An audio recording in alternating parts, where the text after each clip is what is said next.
right around the corner from my house. It's not a shot. Guys, we learned this week that Seahawks quarterback Russell Wilson spends $1 million on his body every year. Full-time trainer, full-time physical therapist, full-time massage therapist, 2 full-time chefs, and a full-time yoga specialist. So what do you get for $1 million? Guy hasn't missed a start in 9 years. And just to give this context, Nick spends $0 on his body, also hasn't missed a start in 9 years. So my takeaway, expensive health is overrated. Nicholas, you're up, buddy. It's true. Thank you, Jenna. That's a great take. All right, this is maybe amazingly a better take.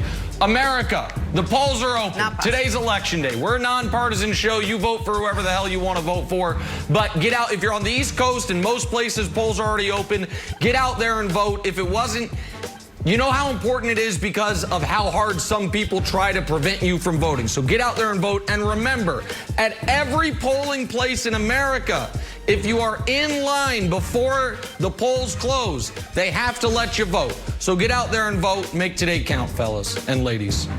All right, I vote that take was actually better than mine. Moving on to the Patriots now. To think it was only 2 seasons ago that this team won the Super Bowl. Since then, they've lost not only Tom Brady, but seemingly their entire identity. Like Brandon talks about, Patriots are 2-5. They're on a 4-game skid for the first time since 2002. And guys, here's the capper. We're starting to hear rumors about them actually cleaning house. Yesterday, for the first time, Bill Belichick shed some light on how things got so bad so quickly. I mean, look, we paid Cam Newton $1 million. I mean, it's obvious we didn't have any money. You know, it's nobody's fault. That's what we did the last 5 years. We sold out and won 3 Super Bowls, played in the 4th, and played in an AFC Championship game.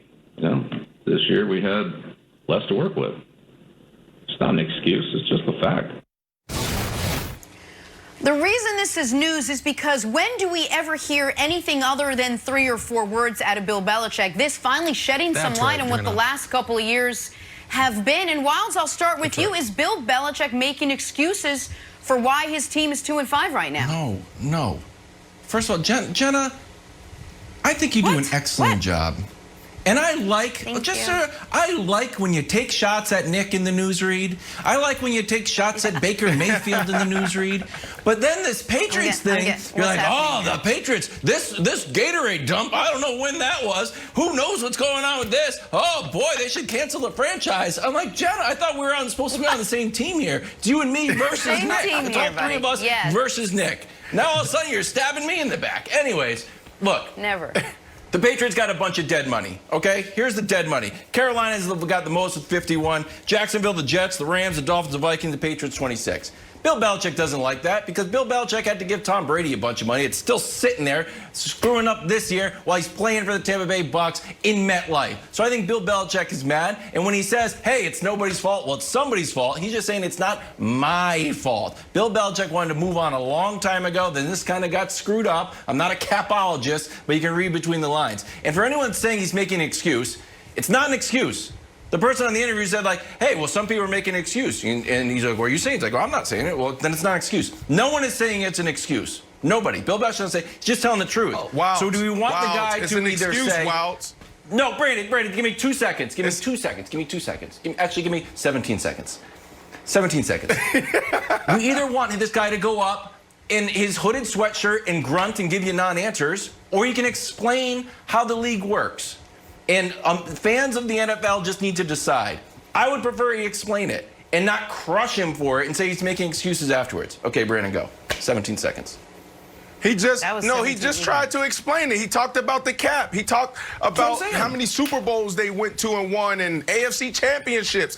Like, it's an excuse. And it's an excuse because all we've been talking about for the past 20 years is the Patriot way. This isn't the Patriot way. This is why they're crowned kings, because they always find a way to get it done. They always make the right decision. They always let the player go before his time is up, before everyone else would let him go. So this is not the Patriot Patriot way. So for Bill Belichick to sit here and make these excuses, it shows how human they finally are, right? Like, they've been standing on this pedestal for so long. If I'm Cam Newton in this situation, I'm ticked off. I'm ticked off because you sold me the Patriot way. Now, can Cam Newton play better? 100%. But when you look at the other side of it, you don't get me no help, no wide receivers, no tight ends, and you expect me to go out there and play at a high level? Well, when you sat me down on the bench and you said, hey, we're going to put in our second string quarterback, then you should also pass your headset to Josh McDaniels and sat next to me. Let's hold each other accountable. I'm not doing my job at quarterback, and you're not doing your job at head coach GM.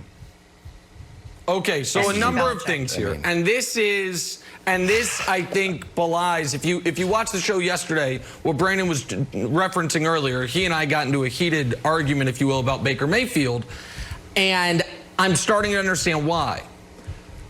I believe there is a big difference between an excuse and an explanation. I think Brandon very often lumps them into the same category, which a lot of athletes have been trained to do. That anything that is not get it done is an excuse, right? Like, I think that's how you guys are trained to hold yourselves accountable. To me, the wind with Baker, and we don't have to relitigate it, was an explanation. To you, it was an excuse. To me, what Belichick is doing this week is an explanation, and to you, it resonates as an excuse. And you're not the only one. That wasn't me trying to take a shot. I just think it's a different way people look at things. But what I find most interesting is whether it's an excuse or an explanation, it is out of character for Belichick. He doesn't usually give either. And that's what Jenna was referencing, and that I totally agree with. And I think it is telling that he is, because typically Belichick's MO with the media is, my work speaks for itself. I'm not going to feed you anything. I'm not going to give you anything, because we're going to win 11, 12, 13 games, and y'all are going to have to shut up. This year, I think Belichick knows the work might not speak for itself. So, Brandon, that's why I think he's giving a little more actual, exactly right, which is why he's giving a little more actual information. Now, whether it's an excuse or an explanation or, all of the above, it is, I think we all agree, Brandon, this interview was out of character for Bill Belichick. And I think that is very telling. Well, we said it. Yeah, we said it 2 weeks ago. We're like, look, is it time to have this conversation about who was more important to this run, this dynasty? Was it Tom Brady or Bill Belichick? A lot of people were talking about it this offseason, and nobody started it up. We did like 2 weeks ago. And for me, it says a lot, because when you have you have Tom Brady as your quarterback, to me, that's everything. And we put Bill Belichick sometimes on a higher pedestal when really they're equal. Bill Belichick, he's known as the greatest coach of all time. He is the greatest coach of all time. But let's see you get it done without Tom Brady. That's what we all wanted to see, Wiles. We wanted to see your all-time great coach get it done without Tom Brady. And he's showing us that he's not doing that, and now it seems like he's making excuses. So the question is this. I think it's a fair point, Brandon. When is the paper due? When is your final doctorate on Brady versus Belichick due? Is it due at week 17 that you're supposed to hand in your paper? Or is it due next year? Or is it due in 4 years? Or whenever Belichick decides to hang it up? Because I think everyone in the media wants to say it's due at week 8. It's over. Here's my paper. I'm done with it. Grade me right here. Oh, Brady's the winner. That's my thesis statement. I don't think that's the way necessarily Belichick is looking at it. I think Belichick, and I don't think we're tanking. I don't expect to make any moves today. But I think that Belichick may have a longer view than the media does in the Brady versus Belichick battle. Because Belichick's window is longer. Of course. No. There's no doubt that's right.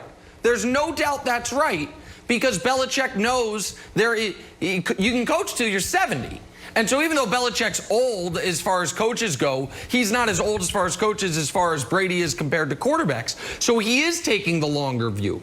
But where I do need to circle back for a moment, What is not explained or excused by Tom Brady not being there, by the cap situation, by the opt-outs, by any of it, is why Bill Belichick has not hit on a first-round pick since Chandler Jones, why he has not hit on a second-round pick since Jimmy Garoppolo.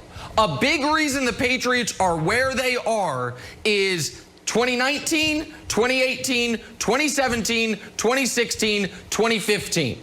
They didn't have a clear win from any first or second round pick.